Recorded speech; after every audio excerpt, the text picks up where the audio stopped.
Hello, everyone, and welcome on back to Betting Weekly Game Bet Match. It's a tennis betting podcast and YouTube show brought to you in association with Bet Rivers, your hometown sportsbook. I'm Nigel Seeley, and joining me is our senior ATP Tour handicapper for Because We Win It is Sean Calvert. We're looking ahead to tonight's matches at the Australian Open, the first major of 2024 in Melbourne, and it's the conclusion of round two in the men's draw. Sean, before we come on to the tennis action, how are you? We've had a lot of people asking about your tooth. Have we? Well, we have. You even had a conversation with someone on Twitter about your tooth. I did, but I don't think it's many, is it? I think it might be a couple, but the tooth's fine. Not bothered about that. I did get woken up at like 5 o'clock this morning by my little boy who was just generally being annoying. So I got to see a bit more tennis than I normally would. So I've been watching since about 6 o'clock this morning. So it's only just finished actually. With the time we're recording this, the Djokovic match finished about an hour ago? Yeah. So I'm a little bit jaded, but I'm all right, I think. It always does you this time of year, isn't it? I'm up at like horrible. I'm up quite early anyway. I'm usually up very early. I don't know anyway. why you do that.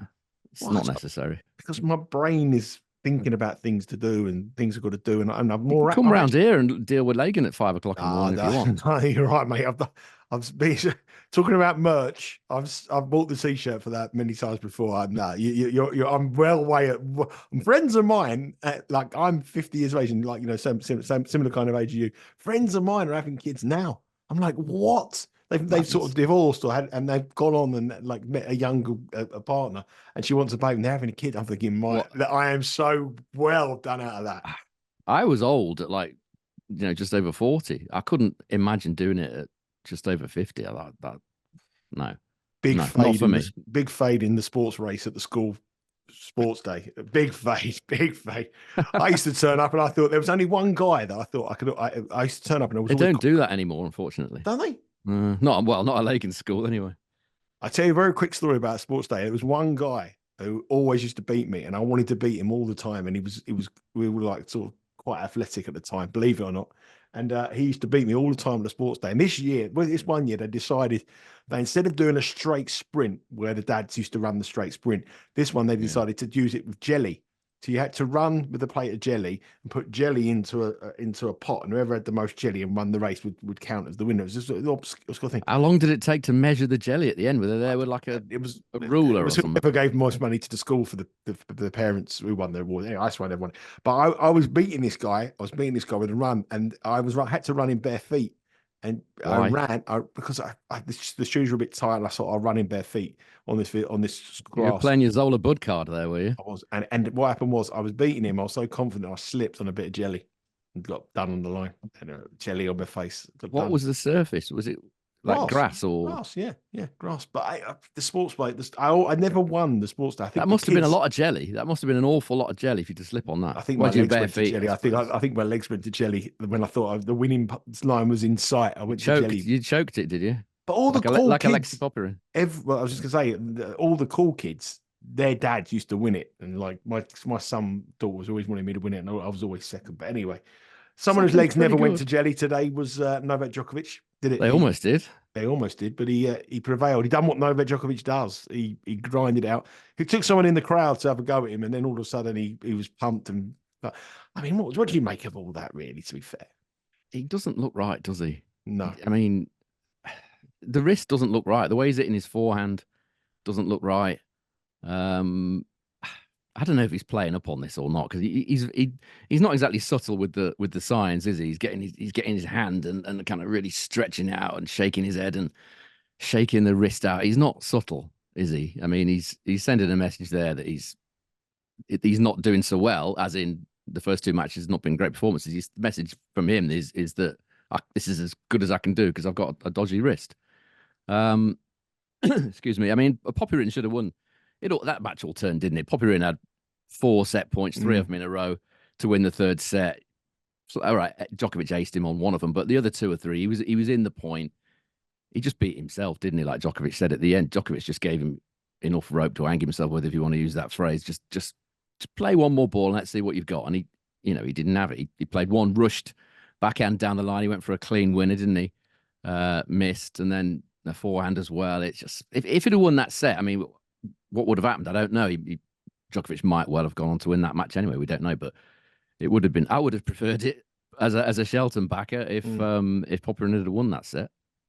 I mean, there is these rumors going about Djokovic that he isn't fit. Obviously, clearly, the expressions about the wrist injury, but like I mentioned it yesterday, we have seen it so many times with Djokovic. If it was any other Pretty player much in the every world, major, yeah. you would be pushing him out in the betting. I mean, we come on the bet in a minute, but he would be really the market would react to it. But because it's Djokovic, the betting market isn't reacting to as much as it would be for some other player. So it's such a hard thing to do whether you want to bet him or you want to fade him. You know, I think, you know, I think he's.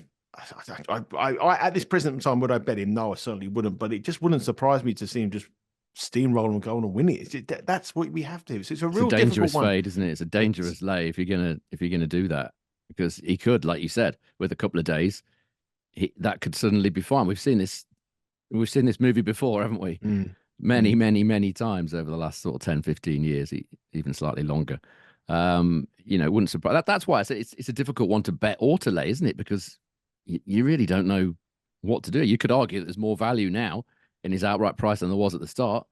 But you know, it's guesswork, isn't it? He doesn't look fit, but he hasn't looked fit 100 times and still won the tournament. I think the thing is with him, if you get him, you might be better off to play him on an individual match basis rather than play him on the outright market. If you think he's going to get beaten, he goes 2-1 down, then you might want to fade him then, rather than take the opportunity to bet him. But obviously, if he goes 2-1 down, you can bet an opponent in that section in play to win the tournament where his draw might open up. So I think that's probably the best strategy to have here. But Djokovic, like you say, we've seen it. He's done it so many times. Tournaments have gone by where he's had worse injuries than this. He's come back from much more difficult positions. But judging by the bare statistics and the form that we see with our own eyes, Novak Djokovic isn't at his best. But he's still the tournament favourite. He's the number one seed. He's been in for 11 titles here. He's got 10 in the bag. He's won 6 of the last 7. And he's the favourite at plus 120. He opened up the tournament even money. He's come through 2 rounds and he's plus 120, but he has dropped the set in both of those matches and hasn't looked convincing. The second favourite is Carlos Alcaraz at plus 320. Question marks about him as well. Jannik Sinner, and I mentioned him on round 1. He was the takeout for me on round 1. Again, I thought he was exceptional yesterday. Didn't have much of a not much to play. He's got some in De Jong, but he's got a lot of big games to come, and the draw is opening up for him. He looks scheduled to. He'll be delighted with that. With 3 sets to love, won't he? Yeah, against anybody. Yeah, but the man, his performance is. I've been a huge Sinner fan for 2 years. I've had some criticism on these shows when I've said that he's a better talent than Carlos Alcaraz. I think he's an all-round better game than Carlos Alcaraz. And I think this is his breakthrough year. And I think the 5, that's my bet now I would have. Medvedev, our pick, is $9. Zverev is 25. Dimitrov playing exceptionally well, 33. Beat Djokovic, obviously. Holger Rune at 33. Dimitrov at 40. Rublev at 50. Tsitsipas at 50. Ben Shelton, still 50-1. Surprised by that, really, because, the doubts about Djokovic, I thought the market might have reacted a little bit to that, because he's due to play him in the last 16, and Hubert Hurkacz at 70-1. So nothing's really changed. Nothing has changed. But I do think on the 2 rounds so far, if you just come down and watch this tournament for the first time and knew nothing about what happened over the last 15, 20 years or so, I think Jannik Sinner would be the one you'd be saying he's the boy to beat. I think that a lot will depend on the weather with Sinner. It's cool at the moment. It's set to get hot again next week. I think sort of the 30, 31, 32 degree days are expected. So if Sinner gets one of them, it gets the middle of the day and it's like 30 odd degrees, 32, 33, 34 degrees, whatever it is. That's what would worry me as far as backing Sinner is concerned. But yeah, he's looking good at the minute, but he hasn't really played much. It's very early days. No, very early days indeed. Novak Djokovic at the moment, plus 120. But that could all change over the business end of the tournament. Before we go on to tomorrow's matches, a couple of other things we want to talk about over last night. Taylor Fritz, we said it could go one or two ways. We said we might struggle. We might have a little bit on the money line for Gaston, or it could go the other way. And it completely went the other way. The Frenchman Gaston didn't show up, got beat 6-love, 6-3, 6-1. Taylor Fritz, the most convincing winner of the night. Yeah, that was what I was worried about. That's why I didn't press the button in the end, because that can happen with Gaston. He's got a lot of ability, but I know he hasn't got the power. He hasn't got the firepower, but he has beaten these guys before. As I said, he's beaten the Isners, the Andersons, the Struffs. On his day, he could certainly beat what was a subpar Fritz, certainly in the first round. It obviously wasn't his day. That's the problem. That's why he's ranked where he is. That's why he's still around about 90, 100 in the world because he has too many days where he just thinks, well, not my day. That's me done. That's why he is where he is. We said it was a tricky card yesterday, and we had a very, very small parlay, 2 players to win 3-1. And with the way things are going at the moment, one of them come in and the other one didn't come in. 3-1 for Tsitsipas. Talking about not showing up, Arnaldi said himself after the match, he said, I didn't show it. He said he's only played like that twice in his entire career, and that includes all levels of matches. He said other than one match which he didn't specify what it was, he said that's the worst he's ever played. He just said, I didn't show up, and he didn't. If he'd have showed up, he probably would have won a set and we'd be all, we'd all be cheering and super happy and stuff. But that's how it goes. Yes, how it goes. But if you did take the lean, you would have collected on the Tsitsipas 3-1 win against Thompson. Another real long game, very good match as well. It was going on the same time as the Novak Djokovic game. So that was pretty much the men's action last night. Just before we go on to the tournament, I just want to say one thing about the women's tournament. I know it's not your thing, but last night, Mira Andreeva, the 16-year-old, my word, what a performance she put in against Ons Jabeur.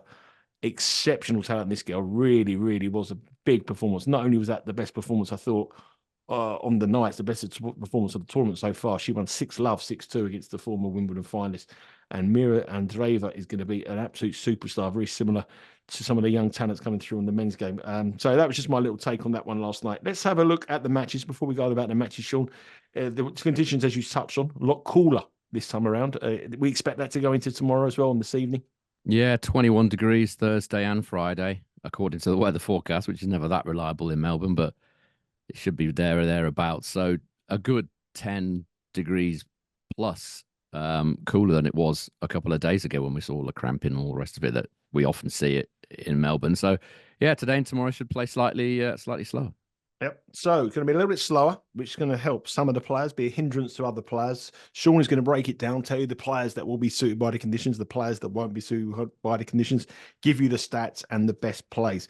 Again, I've looked at the draw today for today's action, Sean. Actions are all later on this evening in the early hours of tomorrow morning stateside. It looks another tricky card, doesn't it? It does. It looks difficult. I think it looks more appealing than the one yesterday. Right. Well, that's good news because I found it tough. The one yesterday was nasty. I mean, there was a few underdog winners that did sort of crop up. The only one I thought maybe I should have gone with it was Meshach against Tiafoe, but I just didn't trust his fitness over what could have been a sort of long 4 or 5 sets. In the end, he won it in straight sets. Tiafoe was horrible again. I don't know what's going on with Francis Tiafoe at the minute. I know he split with his coach, Wayne Ferreira, at the end of last season. I don't know whether there's something going on with him because he just looks so flat, doesn't he? For him to play his best stuff, he always has to be a bit pumped. And he had the right situation, didn't he? He had a big crowd, a night match. Normally he'd be up for that, but wasn't up for it at all. Served for the third set. Never looked convincing at all. And Meshach's got a big game. He can hit the winners, particularly the backhand down the line that he likes. So that was maybe one I thought maybe got away, but I wasn't sold on his fitness. But difficult. It has been difficult for underdog wins. It always is. I keep saying it. Majors very, very difficult, and this is statistically the second worst behind the French Open for underdog winners. So it is difficult. You just have to be patient and try and make the right bets. But it's hard. Well, let's not look backwards. Let's look forwards. And Sean has got me in a bit of a good mood now because he's going to have some picks. I find it really difficult. The first match we're going to talk about is 8:15 p.m. Eastern time. It's the match between the American Tommy Paul and the young Brit, Jack Draper. Tommy Paul was the overwhelming favourite here, -143. Jack Draper is +117. The spread is 1.5. Paul giving up 1.5, -120. Draper receiving 1.5, -108. And the total here is 39.5 with over -114 and under -120. Now, the two of these have played twice before. You may remember we spoke about this match at the quarterfinal in Adelaide, 2 weeks ago now. And we were making a case for Jack Draper to win that match at even money. He went on to win the match 6-1, 6-4. He also beat Paul in the Adelaide 2 last year in 2023, 6-4, 6-4 in exactly the same sort of court conditions as what we're going to have here. Obviously, the weather conditions are going to be slightly different, but the same court, same balls, and he won easy, 6-4, 6-4. He is today +117, which is the biggest price he has been in all three of those matches before. And he's won the last two easily. Now, we do know Draper has had problems with injuries. We do know he got to the final of Adelaide where he got beat by Lehecka in a long match. And he's come through another long match against Giron. So this is all about Draper's fitness. The conditions probably won't suit him. He'd want it a little bit quicker with the weather conditions. But on the odds here, if he's fit, Jack Draper, a player that I believe will be the top 20 in the world by the end of the year if he's fit, he's got to be a better in plus 117. Yeah, I mean, just on the head-to-head, Tommy Paul's been absolutely nowhere near Jack Draper at all, particularly on the first serve. I mean, the stats are staggering. Draper's held serve 95% of the time against Tommy Paul, and he's won 90% of first serve points. Paul's hasn't got a clue on the Draper first serve. Not a clue. Those are frightening stats. If you're Tommy Paul and your statistical analyst is chatting to you before the match, you'd be terrified to even go on the court, Tommy Paul, or he should be. Overall, in the two matches, the service points won and return points won totals. Again, staggering. Draper 117 to 83 lead, which is incredible, really. I talk about these numbers, and very rarely have you ever heard me say 117 to 83 about a match that's priced up pretty close. The last time it's being priced on assumed fitness or lack of it on Draper's part, isn't it? The last time they met, Draper was coming off a 3-hour 39-minute match against Kecmanovic the day, and he was playing the next day. This time, yes, he's coming off a 5-setter, but it was actually 3 hours 20 minutes. It was actually 19 minutes shorter than that 3-set match with Kecmanovic, and he's had a day off as well, which he didn't have last time. Draper says he's getting better physically, and that was a big plus for me, coming back off that really long match against Kecmanovic and going out the very next day and beating Tommy Paul. He did throw up in a bin after beating Marcos Giron in round one. Jack Draper, he said he felt sorry for Giron. He wanted to go and shake hands with him, but he couldn't, so he had to go and find a bin and be sick. But he's had a day off. It's going to be cooler on Thursday. Yes, you could say that might not help his serve, but I think it will certainly help his fitness. But there are these lingering doubts. Otherwise, how can you price this like this? I don't see how you can on the basis of the two matches that they've played so far. Slightly concerned about Draper in terms of physicality. As he said, he's played a lot of tennis, but you're getting slight plus money with Bet Rivers on Draper to win the opening set. 2.02, that is plus 102. He's done that pretty convincingly both times he's met Draper and met Paul, and he will obviously want to get off to a good start again. He's not going to want to go 5 again, is he, Draper? So that's the that's the play there. So we're going to go to win the first set plus 102 because of the doubt about Draper's fitness, and maybe if he does fade, he could lose it a tight match. But you can get off to a good start. I mean, they played 4 sets previously, and Draper's won them all, and won them all very, very convincingly as well. So to get plus money on Draper to win a set and plus money to win the match, I'll say this is the biggest price he's ever been against Tommy Paul, which does seem quite staggering. It's really. 5-set format, isn't it? That the layers are thinking he ain't going to go a really long 4 or a really long 5. That's probably where they're coming from. But Paul's got to improve. I mean, he's only held serve 62% of the time against Jack Draper. So not only has he not got the faintest idea on Draper's first serve, but he's done nothing on his own serve. Draper's won 43% of return points. So he's been dominant on serve, and he's been amazing on return. So something from Tommy Paul's point of view has got to change. Yep. And I'm quite tempted by the money line at plus 117 on Draper, but all the angles. I love the play on the first set. That's that is taken into account the fitness problems he may have as the match goes deep. So great analysis, great breakdown from Sean. Remember, there's 37 different markets available on the Bet Rivers website on that match and all the matches this evening. And remember, you can watch live and bet live or with Bet Rivers on their website. So if you place a bet, you'll be able to live stream the match on your tablet, your mobile phone, or your home computer, or your laptop from the comfort of your own home. Next match, Hubert Hurkacz. Bit of going under just a player no one's even mentioned, 70-1, but he's numbered to win the tournament. He's the number 9 seed here. Obviously, he's a big server. I'm not quite sure again if the conditions are going to suit him now being a little bit cooler. But he's up against Jakub Mensik, who this Czech player who's having a good run of it at the moment, playing very, very well. Got to the semi-finals of the Challenger in Canberra before here, come through qualifying. Beat Nakashima in qualifying, and he beat Shapovalov very convincingly 3-0 in round 1. And he is a big underdog here. Hurkacz is the favourite minus 455. Mensik is plus 340. The spread is 5.5. Quite tempted by the 5.5 of the Czech here because Hurkacz plays a lot of tie breaks. Minus 152 for Mensik, plus 5.5, a heavy favourite. Plus 152 for Mensik, but minus 5.5, minus 118 for Hurkacz. And the total here is 39.5, around about minus 1-1-0 for both players. This match starts at 11:30 p.m. Hurkacz, I mean, he's semi-finalist, quarter-finalist. He never really gets that further than that in a major. He's got the serve, but his return of serve stats is always what lets him down. Mensik playing well. Yeah, I mean, Czech tennis is looking in good hands at the minute, isn't it? With him and Mashak both coming through. Mensik only 18 years of age, still maybe a little bit to learn, obviously at that age, but a great talent, with a big game. Hurkacz, we know he struggles on return. Anyway, he even played a tiebreak against Omar Jasica in the first round. I think I could return Jasica's serve reasonably well. He still went to a first set tiebreak there, Hurkacz. His return game just isn't good enough. And against the guys that can hit as well. I mean, if we look at what he's done versus opponents over the height of 6'2", which Mensik is, he's played a tiebreak in 16 of the 26 matches that he's played in the last 12 months at main level. So 62% of them against these bigger guys. And Hurkacz has only broken serve 16% of the time in the last 12 months away from clay. So, I've said it many times, his return game isn't up to scratch. He has to rely on winning a lot of tiebreaks. And, when we had that good winner with him last year, he did win a lot of tiebreaks. And that's kind of what he needs to do. Hurkacz's performance at the Australian Open, over 38.5 total games, has cashed in 7 of the 11 matches that he's played, 64%. Some of the other ones were quite easy, and some of them were defeats actually as well, in which he didn't go over.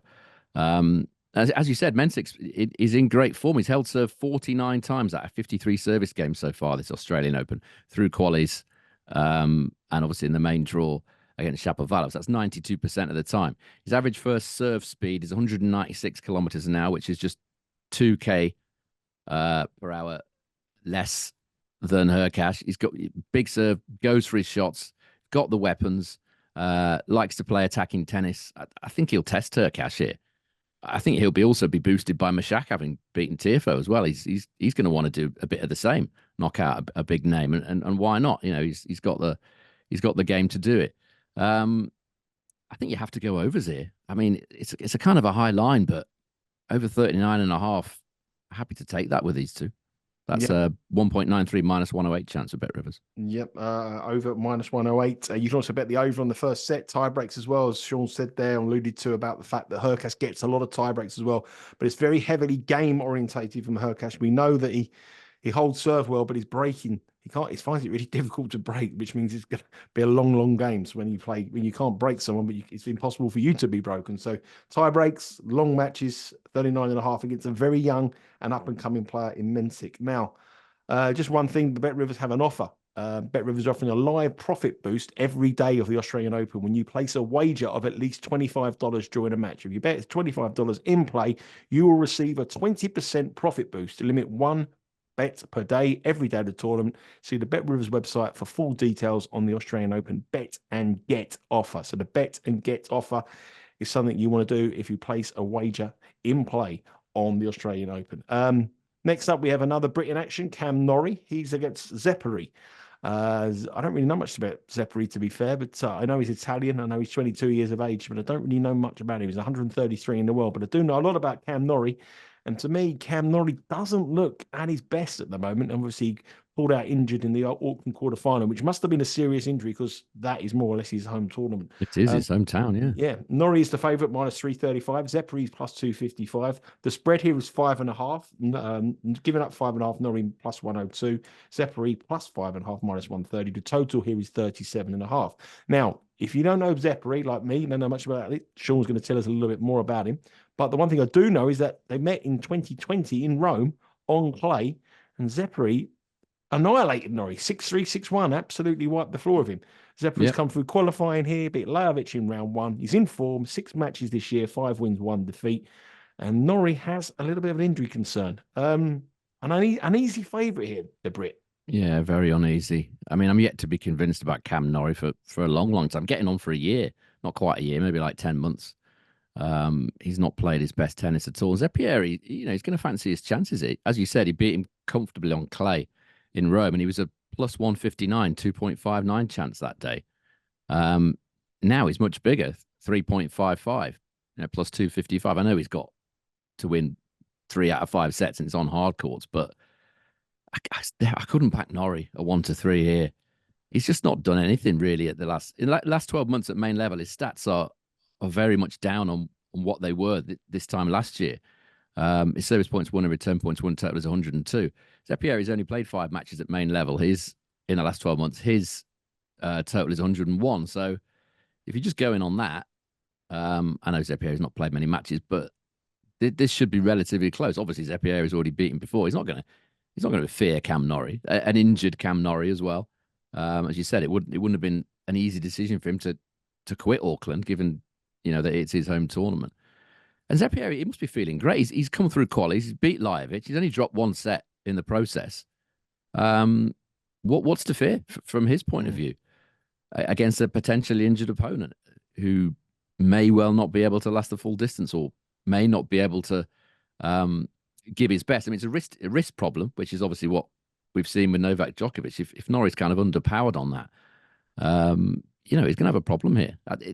The lean here would be overs again, over 37.5 games. I think the line was at -114, 1.88 with Bet Rivers. I think Zeppieri is in with a chance here.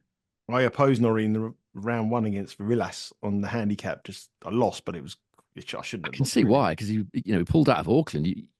That's like Murray pulling out of Queens or something, isn't it? It must have been a big concern for him, and you can see why there's some value in that bet. It's always difficult betting players on injuries, though, isn't it? Sometimes you don't do it and they lose, and you think, oh, why didn't I do it? And then other times the injury suddenly clears up and everything's fine, and you end up looking silly. But this one, yeah, I think Zeppieri's got some sort of a chance. Yeah, like a lot of my value bets, very narrow losers. A lot of them. You can go through if you betting underdogs. A lot of the time you have to accept the fact that you are going to get some unlucky defeats. All balances out in the end. Generally, we end up ahead, but sometimes you just have to take it on the chin. Exactly. So there's no official pick on that, but the lean would be on the over 37.5 total at -114 currently. Yeah, or possibly handicap on Zeppieri, anything like that. That's the area to look at, I think. Zeppieri's getting a 5.5 start if you want to go to the handicap, and you can adjust it. There's a little toggle underneath there. You can move to 6.5, 4.5, and get a bigger price or lesser price and a little bit of more sort of safety net on the bottom of the website on the toggle there. Move it across on the spread line. Next match is a really interesting one for me. Carlos Alcaraz is an overwhelming favourite, the strongest favourite on the card here, the number 2 seed. He's up against Lorenzo Sonego, Italian, another Italian. I think Alcaraz is a very warm favourite. Just before you go, that Norrie match is at 7 p.m. Alcaraz is a very, very heavy favourite. He's like -2,500 against Lorenzo Sonego. He's plus 1150 here. The spread here is 7.5, a monstrous 7.5. Sonego is receiving 7.5 plus 106. Giving up 7.5 for Alcaraz is -136. And the total is 30.5 with over -114 and under -112. Now, there are, I've mentioned in the show yesterday that I've heard that Alcaraz is carrying a bit of an injury from somebody that I respect. This is an opponent that who's beaten before. They've only met once before. It was in Cincinnati in 2021. Admittedly, that Alcaraz has gone on to bigger and better things since then. But Sonego beat him 6-3, 7-6. Sonego on his day is a very, very, very tough opponent, but he doesn't keep up the momentum over a long period of time. I can see an angle here to get with Sonego in some kind of capacity, make it competitive in set number 1. But has he got the game over 5 sets to beat Alcaraz, Sean? That's the big question. Probably not, but he doesn't need to have if we're going to find a value bet on this match. I think this will suit Sonego. I really do. He tends to be pretty poor when the pressure's on. When he's got to win, I've seen him play some pretty bad matches in Italy at home when he's felt the pressure of winning. This will suit him because there's absolutely zero pressure on him at all, isn't there? He's not. All the pressure is on Carlos Alcaraz, and I think that's how Sonego generally likes it. If we look at what he's done, Sonego, against top 10 opponents in his career, he's taken at least a set in 12 of his last 21 completed matches against top 10 opponents. So 57% of the time, he's taken at least one set, and sometimes more, obviously. So that immediately makes me think that the 2.5 plus 150, which is a 40% chance that he takes a set, is of interest. As I say, he's not going to fear Alcaraz. He's played him once before. He beat him. Am I right? It was a long time ago. Alcaraz was still favourite for that match, by the way, only narrowly, but he was a favourite, and Sonego beat him in straight sets on a hard court in Cincinnati. Maybe that match doesn't have that much relevance to today, but it should do in the mind of Lorenzo Sonego. I feel like if I was betting in this, I'd want to take a meaty chance. I wouldn't want to be fiddling about with kind of even money and hoping he covers handicaps. But the plus 430, 5.3 about him winning the first set, I think is perhaps the way to go here if you're having a bet in this match. I mean, Alcaraz did not start particularly well against Gasquet. He was very fortunate, actually, not very fortunate, but fortunate, certainly, to win that first set against Gasquet. Gasquet had his chances in the tiebreak, didn't take them. I think he's got a chance in the first set. I can't see him winning 3 out of 5 sets against Alcaraz. I think once Alcaraz does get into it, he'll probably run away with it eventually, but the opening set could be interesting. You're also got to remember as well, he played really well, Sonego, in his first round match to win over Dan Evans. I know Dan Evans had a bit of a bad day at the end, sort of tanked it towards the end, but yeah, he's not quite fully fit, Dan, but he's still a tough opponent. Tough opponent, and I think Evans took the first set in that match. I'm sure he did. I think he did. He had to come from behind to win that match. So Sonego's in some good form here, and he's a proven player. I think this will be a lot closer than those odds suggest, and I like that angle there to get a real nice price for Sonego to win the first set, which is plus 530. Did you say plus 5 or plus 430? Plus 430 it was earlier. 430, 5.3. Big price for Sonego to win set number 1. Final match we're going to discuss here under 5 matches for overnight. That match by Alcaraz is 9:30. This match here 8 p.m. this evening. And this reminds me a little bit to the Tommy Paul Jack Draper match, really, where I'm a little bit puzzled about the odds. Kecmanovic, minus 167, a bit of a journeyman on the tour, isn't he, Kecmanovic? He's very mechanical in the way he plays. He doesn't really do anything great. He's just sort of steady, nothing sort of brilliant. He's up against the very big serving Jan-Lennard Struff. Now, these two have met twice before, very similar to the Tommy Paul Draper game we started the show with. And Struff leads 2-0 in the head-to-heads, and he's won them easy. 2019, both matches, 6-4, 6-2, and 6-2, 6-2. So, admittedly, it was 4 years ago, but they were very one-sided wins. Jan-Lennard Struff is coming off another long match against Hurkacz, which was similar to Draper, another match that went all the way. And the market has reflected that. Minus 167 for Kecmanovic here. He's ranked 60 in the world, and Struff is ranked 25 and seeded, and he's available at plus 135. The handicap, the spread, 2.5, minus 2.5 for Kecmanovic, minus 120.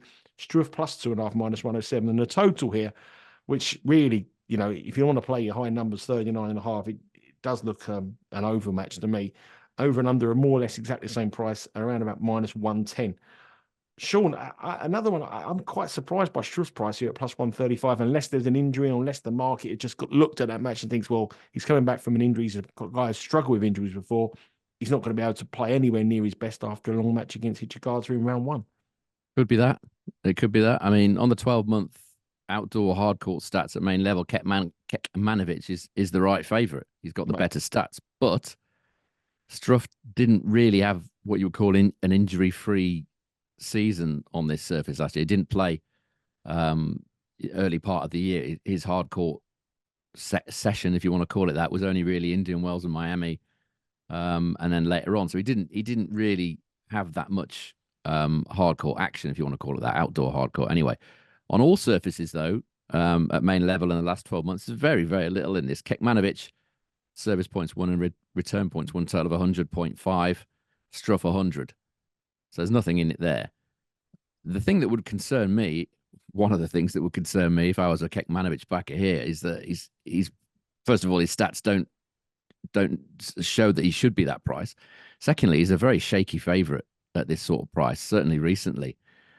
His record in his last 10 matches, when he's been priced up in the price range of 1.6 to 1.8, which is minus 167 to minus 125, his last 10 matches, he's lost 8 of them in that price range. So if you'd backed him in all those 10 matches at odds on, you'd find yourself very much out of pocket. As you said, he's also lost both matches against Struff very, very heavily. Not really competitive in either of those 2 matches. And he also has a 2-6 win-loss record against the players in my database as big servers. So there's doubts about him in the matchup. There's doubts about him against big servers generally. There's certainly doubts about his viability as a favourite of that sort of price recently. So the only thing that puts me off backing Struff is the fact that he played an epic against Hurkacz in the first round, and the fitness is a worry. But you could see there's potentially slight value in Struff at around about 2.35 plus 135. I certainly wouldn't be backing Kecmanovic at these odds. I mean, the last time they met, Struff was minus 185 to win that match, and he's now plus 135, and he's what 35 spots higher in the world rankings. I think it's the market here that the two big plays for me on the head-to-head, if you follow head-to-heads, and also just on recent trends and form, is Draper at plus 117 and Struff at plus 135. But both of them have epic matches, and that's what the market is getting. So the question for you is, how much do we look at those pre-matches? It is an important factor, but is it factored in too much on these prices here? I think it is a little bit, yeah. This should be, for me, closer to an even money match than it is at the minute. Maybe make Kecmanovic slight favourite on the basis that Struff is, had a very hard workout, but I wouldn't want to back Kecmanovic anything less than about, I don't know, 1.95 or something. I certainly wouldn't want to be backing him at this price. It's too short. No. So there could be some value on those outsiders there, Draper and Struff, given on the fact that the fact is they're conditioning, and both players have had injury concerns, and they're not players that are fresh from a good season with no injury concerns. They've had injury concerns and they've had a 5-setter. So I can see why the market wants to oppose them, because the market always wants to oppose players that have had a 5-set match. But really, when you break it down, they're both a little bit of value at the money prices. That match starts at 8 p.m. So the action starts tonight, 7 p.m. Eastern time on Wednesday. Head to the Bet Rivers website. Remember, there is an offer. Bet Rivers are offering a live profit boost every day of the Australian Open when you place a wager of $25 during a match. You receive a 20% profit boost, limit 1 per day, every day of the tournament. See the Bet Rivers website for full details on the Australian Open bet and get. And remember, you can watch live and bet live on the Bet Rivers website. When you place a wager, you better live stream the match you've had the wager on. Sean, give us a quick recap on your official picks here for this action on this Wednesday in day 4 of the Australian Open. Yeah, Jack Draper to win the opening set against Tommy Paul. Plus 102, 2.02 with Bet Rivers. And the second one, I've forgotten what it was actually. Oh, yeah. Hurkacz against Jakub Mensik over 39.5 games, 1.93 minus 108 with Bet Rivers. So they're our official bets. We also have leans on the Norrie game. We also have leans on Sonego, a massive lean on Sonego. Sonego went to work to win the first set at plus 330. And we also have a little bit of a lean in fact, we want to take on Kecmanovic at the odds, me more so than Sean. And remember, you can follow us on our Twitter handle and our Instagram handle at Because We Win. You can subscribe to the Betting Weekly Studios on YouTube. We are so close to 2,000 followers, subscribers. Please give us a subscribe there. If you haven't already done so, please, you'll be notified of every single bit of action that drops over this next 2 weeks at the Australian Open, as well as all the soccer action. The Champions League starts again next month as well. So lots and lots and lots coming your way over the next couple of months. And also remember to download the podcast, Betting Weekly Game Bet Match, from wherever you get your podcast from. Sean, thank you very much for your time. We've got I think we've got a day off tomorrow, so we won't be back tomorrow. Maybe come back before the end of the week and look at some action. Hopefully you get a good night's sleep. Watch a bit of tennis, good night's sleep. Hopefully your teeth won't give you no trouble. And I'm hoping that's all right now. And hopefully we can come back cashing some tickets. Enjoy your day. Good luck with your bets, and we'll speak to you all again very, very soon.